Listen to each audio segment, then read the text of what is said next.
మీ hope ని అదృశ్యమైన దాని మీద మీరు ఫిక్స్ చేయగలిగినట్లయితే, ఆ హోప్ నిన్ను ఎప్పటికప్పటికే నిన్ను ఫ్రెష్ చేస్తది. నిన్ను రిఫ్రెష్ చేస్తది. నిన్ను జాయ్ లోనికి తీసుకొని వెళ్తది.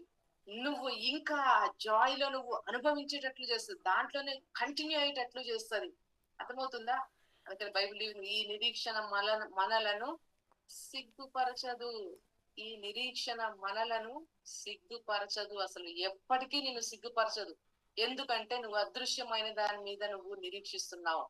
నువ్వు అదృశ్యమైన దాని కోసం నీ ఫెయిత్ ని పెడుతున్నావు.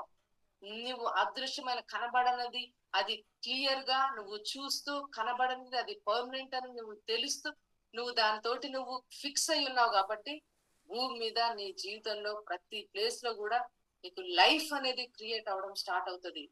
నీ లోపల స్ట్రాంగ్ పవర్ అనేది స్టార్ట్ అవుతుంది. నీకు కొత్త కొత్త డ్రీమ్స్ అనేవి దేవుడు నీకు అనుగ్రహిస్తాడు.